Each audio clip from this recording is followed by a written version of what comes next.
ایک مرتبہ میں سفر حج میں فجر کی نماز کے بعد بڑے حضرت پیر الفقاہ صاحب نقشبندی دامت برکاتہم کے ساتھ طواف کر رہا تھا۔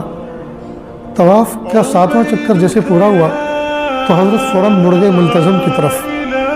اب وہ تو ماشاءاللہ پنجابی قد و کاٹ ہے، ایک پرسنالٹی ہے ان کی، وہ مجمع کے اندر سکون کے ساتھ آگے بڑھتے چلے گئے، راستہ بنتا چلا گیا۔ اب ہم چھٹونگڑے، ہم ملتزم کی طرف جا رہے تھے تو ایک ریلا آیا، انسانوں کا دھکا لگا تو ہم بجائے ملتزم پہ جانے کے ڈائیورٹ ہو گئے ادھر باب کعبہ، کعبۃ اللہ کے دروازے کی طرف۔ ہم نے سوچا حضرت بڑے ہیں، وہ اس جگہ پہ مقام پہ چلے گئے، ہم جو ہے چھوٹے ہیں وہاں جا نہ سکے اور دھکا لگ کر ہم ادھر آ گئے۔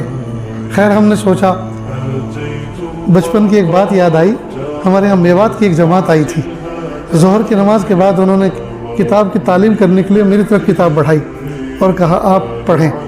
میں نے کہا کہ میں اس گاؤں کا آدمی ہوں، رمضان کی چھٹیوں میں گھر پر آتا ہوں تو میں تو تعلیم روزانہ کرتا ہی رہتا ہوں فضائل اعمال کی، آپ کریں؟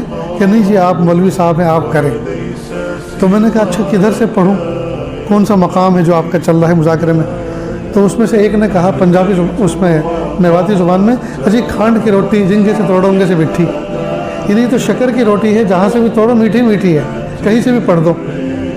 تو ہمیں بھی وہی بات یاد آئی کہ کعبۃ اللہ کے ایک کونے کا حصہ ملتزم کہلاتا ہے، وہاں بھی دعائیں قبول ہوتی ہیں، ایک باب کعبہ کہلاتا ہے، یہ تو ذرہ ذرہ اللہ تعالیٰ کی رحمت کی جو ہے برسنے کی آماج گاہ ہے، جہاں بھی موقع مل جائے مانگ لو۔ چنانچہ ہم ہاتھ پھیلائے ہوئے کعبے کے دروازے کے سامنے کھڑے ہو گئے اور اس دن اللہ کے دربار میں بھیک مانگنے کا مزہ آ گیا، اس لیے کہ سامنے دروازہ تھا اللہ کے گھر کا اور ادھر فقیر کھڑا ہوا تھا۔ خیر میں دروازے پر ٹکٹکی باندھ کے کھڑا ہوا تھا اور دعا کا مضمون چل رہا تھا، تو جو سنہری دروازہ اس کا بنا ہوا ہے، اس کے جو پینل ہے، اس پینل کے اوپر ایک آیت لکھی ہوئی تھی، وہ آیت یہ تھی جو میں نے آپ کے سامنے پڑھی، قُلْ يَا عِبَادِيَ الَّذِينَ أَسْرَفُوا عَلَىٰ أَنفُسِهِمْ لَا تَقْنَطُوا مِن رَحْمَةِ اللَّهِ إِنَّ اللَّهَ يَغْفِرُ الذُّنُوبَ جَمِيعًا إِنَّهُ هُوَ الْغَفُورُ الرَّحِيمُ۔ ایسا لگا جیسے فرشتہ ابھی لکھ کر گیا ہو ہماری تربیت کے لیے۔